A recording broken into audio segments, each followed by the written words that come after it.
Okay, so I just thought I'd do a brief 5-minute video today. I'm quite in a relaxed environment. It's just been the weekend, and now it feels like another weekend as well. So, anyway, I'll just quickly go on to my video. So, today I want to talk about, I suppose, role models in business, and particularly role models within females and technology and marketing.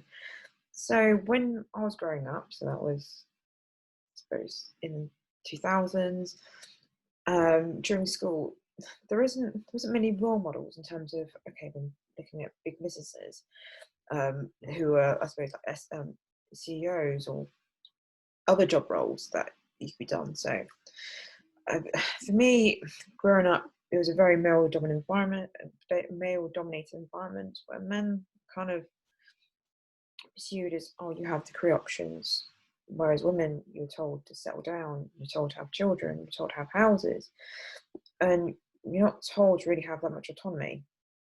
This is my experience. I'm not trying to push anybody else's experiences on them, but for me, you were told you can have a set job role, and this is what you grew up to do. So within my options for when I was doing my A levels, it was either going hospitality, doing PR, marketing, but it was promoting the fact that you could only be in one set job role.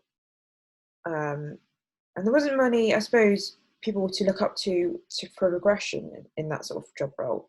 There was only, like, I suppose, middle management type people. But even then, there was that, I suppose, image of people going to these sort of job roles where they had to be, you have to be bossy, you have to be quite domineering, you have to be micromanaging people.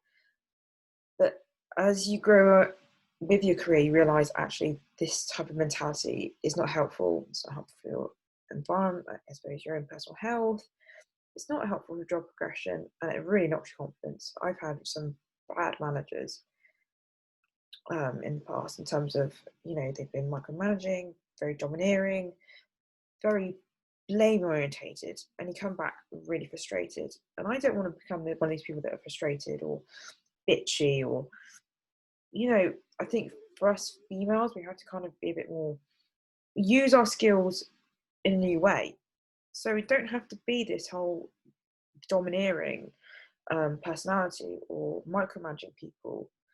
So for me, I suppose my key personality is I'm quite shy, I'm quite introverted, but I want to be, I suppose, a leader who actually listens to people, who cares about people, who doesn't have to be use anger as a way of getting things done. I want to be supportive of people, and I want to be learning off people. I don't want to be like this person that a lot of people come across as, not a lot of people, let's just say that, but in terms of, there are a few people I met in the business world who believe they know it all by the time they're 25, and that is absolute tosh. Okay, in order, I suppose, to be the best version you can be, you need to be able to learn constantly from other people, whether it is higher or lower than you. So I think for me, in terms of role models, you have to sort of, I believe, if I'll be honest, with role models aren't necessarily people who you see in the media.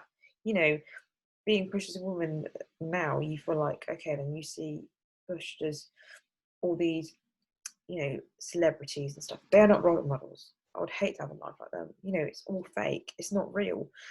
Their life is being guided by somebody else to tell them to live like this.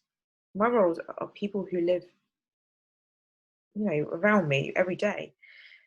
I've met some, in lockdown particular, I've met some amazing people who I would consider role models, particularly within my job, I suppose, job facility that I want to go to. So for me, it's user research and design. And I have a mentor who is absolutely fantastic to learn from. She listens to what my concerns are, meet up regularly in terms of what, we do, what discussions, any pain points. And it's given me confidence to know actually this is the job role or job title that I want to go into. And, the people that support you in this sort of things are role models that think, okay, this is what I can grow into, this is what I can learn more from. And, it's all about seeking people who are quite close to you, or people that are interested in you, who are willing to help, who are not, there has no circum motive behind it. They just want to generally help you into that career. These are people that need to get pushed out there and need to be promoted more and more. So we have this mindset where actually we can grow from each other, building connections that are genuine and actually have that similar, I suppose, growth and mentality of career choices, instead of being pushed into one, I suppose, to dancing reference, putting baby in the corner. We need to have that connections with these type of people in order to grow. So I suppose tips I want to take away from this and give you guys is about that. Seek out people in your field. Just go out and send an email. Make it more specific in terms of what you want from them and what you give back to them. Like what expectations you have in terms of getting that meeting. When would it be? How long would it be for? What kind of subject area you want to talk about? That's one mistake I've done recently when I've been doing these mentorship talks, is actually not having an agenda in terms of what I want to talk about or anything I need feedback from. And you benefit so much more from actually having a set topic you want to go into. It probably will be not what you expect it, but at least you can go over it and actually go over things that you might struggle with, and it's great.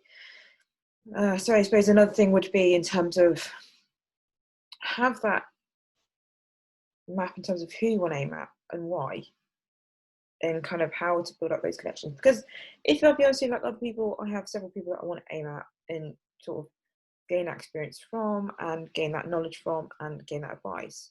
So, I mean, not a lot of people can help you. It might be just one-off session, it might be several sessions. At the same time, building that connection with somebody is not only a great way to build that field, but also get a wider perspective of who is in that area, industry field as well. I suppose one last thing would be that we need to start, being a bit more, what's the word for it, promoting ourselves and actually feeling good about what we've achieved. Because, a lot of times we're so negative about what we've achieved and comparing others. We need to start promoting, saying we've done this and actually feel good about it. Not putting anybody down, but actually promoting ourselves a bit more and being confident in terms of who we are, what we want to achieve and what we have achieved, and actually giving advice like this in videos to actually feel a bit more, I suppose, proud of what we've achieved and actually feel proud, to be female and actually feel good about what we achieved, not just knocking people down, but personal achievements and feeling good and proud. And also knowing that our differences can make us better within business or any field that you want to go into. So be your own personal role model as well as seeking inspiration from others.